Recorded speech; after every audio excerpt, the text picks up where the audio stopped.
लेकिन जो महत्वपूर्ण बातें आज इलेक्शन कमीशन के सामने हमने रखी हैं उसमें कुछ हमारी पुरानी आपत्तियां थी जिस पर अभी हम संतुष्ट नहीं हैं। इलेक्शन कमीशन ने कहा कि हमने आदेश दे दिए हैं और हमने एमसीडी को और एजेंसीज को ये कह दिया है कि तत्काल ये उतार दिए जाए जहाँ जहाँ पर प्रधानमंत्री महोदय या किसी मंत्रिमंडल में किसी व्यक्ति की तस्वीरें लगी हुई हैं। वो कहा है कि हम लोग फ़ौरन उसको उतार लें।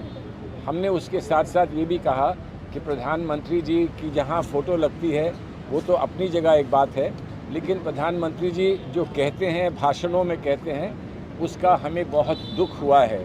जो उन्होंने बात ये कही है हमारे मैनिफेस्टो के बारे में कि झूठ का पुलंदा है, इसका हमें बड़ा दुख है।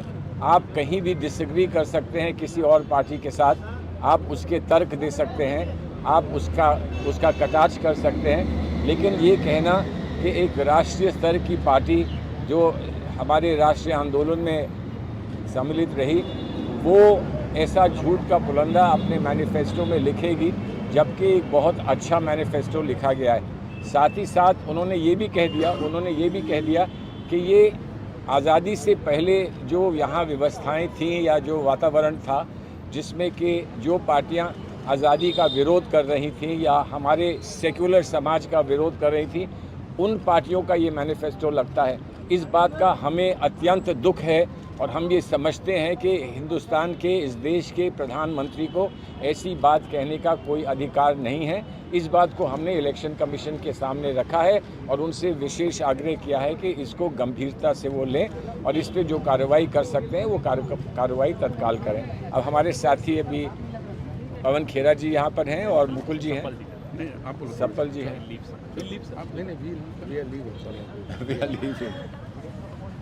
हमने चुनाव आयोग के समक्ष एक ऐसी बात भी रखी जो बार बार हम पहले भी उठाते आए हैं कि प्रधानमंत्री के जो सैन्य बलों के साथ कार्यक्रम किए जाते हैं उनकी चित्रों का, उनकी फिल्म्स का दुरुपयोग करना चुनाव के दौरान, जहां प्रधानमंत्री सेना की यूनिफॉर्म में होते हैं या एयरफोर्स की कैप लगाकर प्रचार कर रहे हैं एक तरह से, वो उस पर हमने अपनी बहुत घोर आपत्ति दर्ज कराई, क्योंकि पहले भी हम वो आपत्ति दर्ज करा चुके हैं और पहले चुनाव आयोग की एडवाइजरीज हैं कि यह नहीं किया जा सकता चुनाव के दौरान।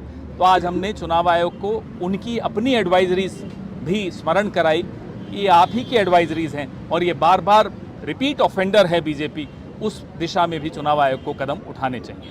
मेरे साथी गुरदीप सप्पल जी आपको बाकी जानकारी भी देंगे।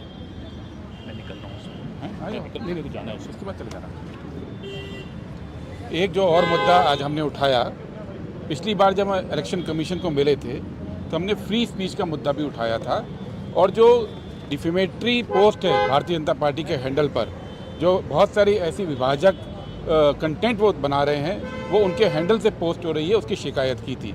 इलेक्शन कमीशन ने आज हमको ये बताया कि उन्होंने फैसला लिया है कि चुनाव के दौरान जो सेक्शन 69 और 79 है आईटी एक्ट का, जिसके 69 और 79 आईटी एक्ट का जो है, जिसके तहत अलग अलग यूट्यूब चैनल को, अलग अलग फ्री स्पीच के प्लेटफॉर्म को बंद किया जा सकता है, उसका पालन नहीं करने का फैसला किया है। उन्होंने कहा है कि इलेक्शन के दौरान फ्री स्पीच को बिल्कुल बरकरार रखने के लिए इलेक्शन कमीशन इस पक्ष में नहीं है कि कोई भी यूट्यूब चैनल, कोई भी मीडिया का प्लेटफॉर्म उस पर बैन ना किया जाए।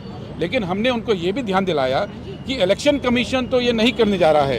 इलेक्शन कमीशन ने तो कहा कि वो फ्री स्पीच चाहते हैं, लेकिन सरकार की जो मिनिस्ट्री है, मिनिस्ट्री ऑफ इंफॉर्मेशन ब्रॉडकास्टिंग, सूचना प्रसारण मंत्रालय, वो कई यूट्यूब चैनल्स को बैन कर रही है, कई सारे पत्रकारों के हैंडल्स को बैन कर रहे हैं। अभी 2 दिन पहले भी एक यूट्यूब चैनल था बोलता हिंदुस्तान, उसको भी बैन किया गया। और जो बैन किया गया, यूट्यूब की ओर से बताया गया कि इस बैन के वो कारण नहीं बता सकते, क्योंकि मंत्रालय ने उनको कहा है कि इसको कॉन्फिडेंशियल रखा जाए। हमने ये बात इलेक्शन कमीशन के समक्ष रखी है कि चुनाव के दौरान ये जो अधिकार है सेक्शन 69 के तहत, वो मंत्रालय के पास नहीं होना चाहिए, वो चुनाव आयोग के पास होना चाहिए। और चुनाव आयोग हमारी बात से सहमत था। उनका ये मानना था कि चुनाव में फ्री स्पीच को हर हाल में बरकरार रखना चाहिए। दूसरी बात हमने एक और उठाई, केरल में तिरुवनंतपुरम में भारतीय जनता पार्टी के कैंडिडेट हैं राजीव चंद्रशेखर, उनके जो एफिडेविट है उसमें बहुत सारी गलतियां पाई गई हैं। उन्होंने अपनी कुल आय 680 रुपये उसमें दिखाई है, उनके एसेट्स की वैल्यू में प्रॉब्लम है। ये बात भी हमने इलेक्शन कमीशन का इस पर ध्यान खींचा है। एक और इशू जो हमने उठाया है आज, त्रिपुरा के अंदर जो रिटर्निंग ऑफिसर है वो लगातार हमारे कैंडिडेट से मांग रहे हैं कि जो होर्डिंग लगाने वाले वेंडर्स हैं उनके कॉन्ट्रैक्ट दिए जाएं। नियमानुसार इसकी कोई ज़रूरत नहीं है। ये जो चुनाव के दौरान अलग अलग बाधाएं कई बार इलेक्शन कमीशन के अधिकारियों द्वारा क्रिएट की जाती हैं, उसके खिलाफ हमने आज रिप्रेजेंटेशन दिया है। इलेक्शन कमीशन ने कहा है कि वो लगातार इन चीज़ों के ऊपर फैसला ले रहे हैं और पॉजिटिव फैसला लेने का आज उन्होंने हमें आश्वासन दिया है। नमस्कार, मैं हूं मानक गुप्ता। अगर आपको हमारा ये वीडियो पसंद आया हो तो इसे लाइक और शेयर जरूर करें, और हाँ, हमें सब्सक्राइब और फॉलो करना ना भूलें ताकि आप देश और दुनिया की कोई खबर मिस ना करें। तो जुड़े रहिए हमारे साथ और देखते रहिए News 24।